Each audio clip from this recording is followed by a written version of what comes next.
જય હિન્દ વિદ્યાર્થી મિત્રો આજે આપણે આચાર સંહિતા વિશે જાણીએ બરોબર। ચૂંટણી આવી રહી છે તો આચાર સંહિતા વિશે તમને ખ્યાલ હોવો જોઈએ બરોબર। હમણાં તમે કંઈ ને કંઈ ન્યૂઝમાં સાંભળ્યું છે કે આદર્શ આચાર સંહિતા લાગુ થઈ ગઈ છે, તો આપણે સમજવું જરૂરી છે કે આચાર સંહિતા શું છે બરોબર, જેને આપણે ઇંગ્લિશમાં કોડ ઓફ કન્ડક્ટ પણ કહીએ છીએ બરોબર। તો એ શું છે, કઈ રીતે લાગુ થાય છે, એ બધું આપણે જોઈએ।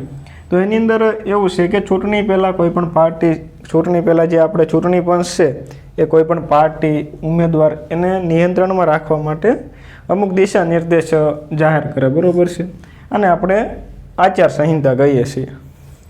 કે આચાર સંહિતા એટલે કે આપણે જે બી ચૂંટણી લડવાના વ્યક્તિ હોય છે બરાબર, એ નિષ્પક્ષ ચૂંટણી થાય અને કોઈ એનો દુરુપયોગ ના કરે કે કોઈ બી જે છે એ કોઈને ફાયદો થાય, નુકસાન થાય, કોઈ બાબતો ના થાય, એના માટે ચૂંટણી પંચ જે છે એ આદર્શ આચાર સંહિતા જાહેર કરતી હોય છે, એટલે નિયમો જાહેર કરતી હોય છે કે આ કરવાનું અને આ નહીં કરવાનું, એ શું શું વસ્તુ છે એ પછી આપણે જોઈએ આગળ। પહેલાં તો લાગુ ક્યારથી થાય, તો જે આપણે આચાર સંહિતા છે એ જ્યારથી ચૂંટણીની તારીખ જાહેર થાય ત્યારથી લાગુ થઈ જાય। જ્યારથી જે ચૂંટણી કમિશનર છે એ જાહેરાત કરે કે આ તારીખે આપણે ચૂંટણી લેવાની છે બરાબર, તો ત્યારથી આદર્શ આચાર સંહિતા લાગુ થઈ જાય। એટલે આપણે અત્યારે ચૂંટણી જાહેર થઈ ગઈ છે તો હાલની અંદર આચાર સંહિતા લાગુ છે બરાબર। આચાર સંહિતા જે છે એ ચૂંટણી લડવા માટે જ છે, ચૂંટણી જે લડવાવાળા છે એની માટે જ લાગુ હોય છે, સામાન્ય પબ્લિકને કોઈ અસર કરતી નથી બરાબર છે। જે પાર્ટી હોય કે પછી કોઈ ચૂંટણી નિપક્ષ અપક્ષ તરીકે ઉમેદવાર તરીકે હોય એ લોકોને જ લાગુ પડે છે બરાબર છે। એટલે ચૂંટણી કમિશનર જાહેર કરે ચૂંટણીની તારીખ ત્યારથી લાગુ થઈ જાય બરાબર છે। હાલમાં આપણે નવા ચૂંટણી કમિશનર આવ્યા છે બરાબર છે, એનું નામ શું છે તમને આવડતું હોય તો કોમેન્ટની અંદર લખજો બરાબર। અને એને અંત ક્યારે થાય, તો જ્યારે ચૂંટણીનું પરિણામ આવી જાય ત્યાં સુધી આચાર સંહિતા લાગુ રહે છે બરાબર છે। મતદાન થઈ જાય એટલે પૂરી ના થઈ જાય બરાબર છે, જ્યાં સુધી ચૂંટણીની સંપૂર્ણ પ્રક્રિયા પૂરી ના થાય અને રિઝલ્ટ આવી જાય કોણ જીત્યું કોણ હાર્યું ત્યાં સુધી આચાર સંહિતા લાગુ રહે છે। સંહિતાની અંદર હોય છે શું બરાબર છે, તો આચાર સંહિતા લાગુ થાય એટલે જ્યારથી ચૂંટણી તારીખ જાહેર થાય ત્યાં પછી કોઈ નવી જાહેરાત, યોજના કે શિલાન્યાસ એટલે કે ઉદ્ઘાટન કોઈ કંઈ ના કરી શકે બરાબર। દાખલા તરીકે આપણે ભરતી આવી છે, પોલીસ ભરતી બરાબર છે, તો એ આપણે ચૂંટણી જાહેર થઈ જાય એના પછી ના ભરતી બહાર પાડી શકે આપણે, એટલે ભરતી પહેલાં બહાર પડી ગઈ એટલે બધા વાતો કરતા હતા કે પોલીસની ભરતી આવશે કે નહીં, આચાર સંહિતા લાગુ થઈ જાય પછી તો કોઈ પણ નવી જાહેરાત, યોજના કે એવું કોઈ જે છે સરકાર જાહેરાત ના કરી શકે, અથવા તો કોઈ નવું ઉદ્ઘાટન પણ ના કરી શકે સરકાર। હમણાં મોદી સાહેબ આપણે આવતા હતા ગુજરાતમાં, કેટલા કરોડનું શિલાન્યાસ કર્યું, ઉદ્ઘાટન કર્યું, એ જે તારીખ લાગુ પણ થઈ જાય અને આચાર સંહિતા લાગુ પડી જાય એના પછી ના કરી શકે બરાબર। એટલે આપણે ઉદ્ઘાટન ના થઈ શકે કે નવી કોઈ યોજના, ભરતી, નવી જાહેરાત એવી કોઈ પણ વસ્તુ ના જાહેર કરી શકે કે જેનાથી મતદાતાઓ જે છે સરકાર તરફ આકર્ષે અને અપક્ષ જે વિપક્ષ છે એને નુકસાન થાય બરાબર। એટલે આટલી વસ્તુ એના પછી કોઈ બી રેલી કાઢવી આચાર સંહિતા લાગુ થઈ જાય પછી, તો પછી એના માટે ચૂંટણી પંચની મંજૂરી લેવી પડે પહેલાં બરાબર, અને મંજૂરી આપે કે આ વિસ્તારમાં મેં અહીંયાથી રેલી કાઢવાના છે, એ બધી માહિતી આપે અને એના પછી મંજૂરી મળે તો જ રેલી કાઢી શકે બરાબર છે, ચૂંટણી માટેની રેલી। એટલે રેલી કાઢતા પહેલાં મંજૂરી લેવી પડે છે।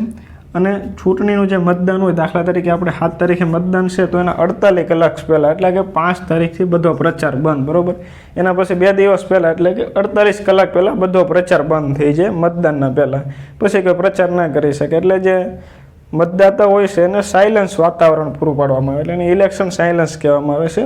એટલે શાંત વાતાવરણ નિર્ણય કરી શકે કોને મત આપો, નહીંતર તો મત દેવા જતા હોય બરાબર, અને આ બાજુ લે કે કાનમાં લે કે મને મત આપજો, બીજા કાનમાં લે કે મને મત આપજો, અહીંયાથી મને મત આપજો, બધી બાજુ લે કે પ્રચાર કરવાનું બંધ થઈ જાય બરાબર છે। નહીં બધી બાજુ લે ટોક કરે તો ઉમેદવારો જે છે, ઉમેદવારો એટલે જે મતદાતાઓ છે એને નિર્ણય લેવામાં અસમંજસ અથવા તો નિર્ણય ફરી શકે છે। એટલે 48 કલાક પહેલાં બધું બંધ થઈ જવું જોઈએ, અને જે આપણે મત બૂથ હોય એના 100 મીટરની અંદર તો કોઈ પ્રચાર ના કરી શકે બરાબર, ત્યાં કોઈ પાર્ટીનો જે ઝંડો કે એવું કોઈ વસ્તુ દેખાવું ના જોઈએ બરાબર, 100 મીટરના એરિયાની અંદર જે મત બૂથ હોય એની અંદર। એના પછી જ્યારથી આચાર સંહિતા લાગુ થાય ત્યારથી મોટી બાબત કે કોઈ બી જે નેતા છે કે મંત્રી છે, MLA છે, એ કોઈ બી આપણે સરકારી કર્મચારીને ઓર્ડર ના આપી શકે કાંઈ થાય ત્યારથી જે બધા સરકારી કર્મચારી હોય એ ચૂંટણી પંચની અંતર્ગત આવી જાય બરાબર છે। આપણે જે ચૂંટણી પંચ છે, ઇલેક્શન કમિશન ઓફ ઇન્ડિયા, બધો પાવર એની પાસે હોય છે બરાબર છે। એટલે કોઈ બી અધિકારી, મુખ્યમંત્રી પણ કોઈ અધિકારીને કે મંત્રીઓ કોઈ સરકારી કર્મચારીને કે ઓર્ડર ના આપી શકે, એનું ટ્રાન્સફર ના કરી શકે, કે નવી નિયુક્તિ ના કરી શકે, કે સસ્પેન્ડ ના કરી શકે, કોઈ બી વસ્તુ ના કરી શકે. જે પણ અધિકાર છે એ બધો ચૂંટણી પંચને હોય છે, બરાબર. ચૂંટણી પંચ કરી શકે છે. એના પછી આચારસંહિતા લાગુ થઈ જાય ત્યાંથી પછી ધર્મ, જાતિ એના નામ ઉપર મત ના માગી શકીએ, કે એવા કોઈ દાવા ના કરી શકે, બરાબર છે. આ જાતિ છે કે આ છે એવું કોઈ પુરાવા ના મળવા જોઈએ કે ધર્મના નામ કે જાતિના નામ પર મત માગેલો છે, બરાબર. એના પછી ખાસ કોઈ વ્યક્તિગત અટક ના કરી શકે, બરાબર છે. કોઈ વ્યક્તિને દાખલા તરીકે કે કોઈ નેતા કહે કે મોદીજી આમ છે, મોદીજી કહે છે, બીજા વ્યક્તિને ટાર્ગેટ કરે, બરાબર.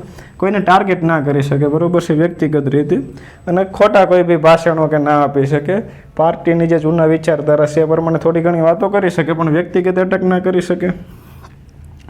એના પછી મોટી બાબત એ કોઈ બી આપણે પૂજાના ધાર્મિક સ્થળોનો ઉપયોગ ના કરી શકે પ્રચાર માટે. પૂજા માટે ના જઈએ કે આપણે મંદિર, મસ્જિદ, ચર્ચ, ગુરુદ્વારા છે, એ બધા ધાર્મિક સ્થળો છે એનો ઉપયોગ ના થઈ શકે, બરાબર. આચારસંહિતા લાગુ હોય ત્યાં સુધી હવે તમને કોઈ બી વ્યક્તિ, કોઈ બી નેતા જે છે કોઈ મંદિર કે મસ્જિદમાં નહીં જોવા મળે, બરાબર છે. આચારસંહિતા લાગુ થઈ ગઈ એટલે તમે જોજો, બરાબર. એટલે આપણે રામ મંદિરનું ઉદ્ઘાટન છે એ પણ પહેલાં કરી દેવામાં આવ્યું, બરાબર. એના પછી જે મતદાતા છે એને ડરાવી, ધમકાવી કે પ્રલોભન આપીને, ઘણા પૈસા આપીને, દારૂ આપીને મત ખરીદતા હોય છે, એ બધી બાબતો ના થઈ શકે, બરાબર.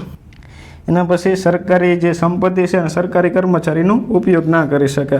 આચારસંહિતા લાગુ થાય એના પછી જે વર્તમાનની સરકાર હોય એ સરકારની ઓફિશિયલ વિઝિટ જે છે એ પ્રચારથી અલગ કરી દેવામાં આવે, બરાબર છે. સરકારી ગાડીઓને એ બધું લઈ અને પ્રચાર માટે ના જઈ શકે, બરાબર છે. કોઈ બી કામમાં કે જાય તો એની અંદર પ્રચાર ના કરી શકે સરકાર, જે વર્તમાન સરકાર છે એ, બરાબર. એટલે કોઈ બી સરકારી સંપત્તિનો ઉપયોગ ના કરી શકે, સરકારી કર્મચારીનો પણ ઉપયોગ ના કરી શકે, બરાબર. કોઈ બી વસ્તુની અંદર. એટલે આટલી બાબતો જે છે આચારસંહિતા લાગુ થાય એની અંદર આવે છે. તો એમ થાય કે આચારસંહિતા કયા કાયદા અંતર્ગત લાગે છે? તો આની અંતર્ગત કોઈ કાયદો નથી, બરાબર. બધી પાર્ટીઓ સહમત થઈ અને આ જે ચૂંટણી પંચ છે એ લાગુ કરતું હોય છે, બરાબર. આ ન માનવામાં આવે તો જે ચૂંટણી પંચ છે એ દંડ આપી શકે છે, બરાબર. પણ કોઈ કાયદા, બંધારણની અંદર આનો કોઈ કાયદો નથી આચારસંહિતાનો.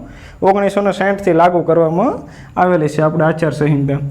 એટલે ચૂંટણી પંચ જે છે આના ભંગ બદલ કોઈ બી ઉમેદવારી રદ કરી શકે છે, પાર્ટીને દંડ આપી શકે છે, અથવા તો કહી દે કે આટલા વર્ષ સુધી તમે ચૂંટણી નહીં લડી શકો, કે આ જે છે ચૂંટણી માટે તમે અયોગ્ય છો, બરાબર છે. આવી બધી બાબતોના પગલાં ચૂંટણી પંચ લઈ શકે છે. અને આને લઈ અને બંધારણમાં કોઈ કાયદો નથી આચારસંહિતાને લઈ. એટલે આચારસંહિતા જે છે એને લઈ અને આટલી બાબતો ધ્યાનમાં રાખજો, બરાબર. આવનારી એક્ઝામોમાં આમાંથી પ્રશ્ન પૂછાઈ શકે છે, કારણ કે હમણાં ચૂંટણી છે તો આ ન્યૂઝમાં છે, બરાબર છે. એટલે આચારસંહિતા વિશે એટલી બાબતો તમારે ધ્યાનમાં રાખવાની છે. એટલે આઈ હોપ કે આચારસંહિતા શું છે તમને સમજમાં આવી ગયું છે, કઈ રીતના લાગુ થાય છે, કોણ લાગુ કરે છે, કઈ રીતની બધી બાબતો રહે છે. આ સિવાય બી તમારું કોઈ કન્ફ્યુઝન હોય તો કોમેન્ટમાં લખી શકો છો.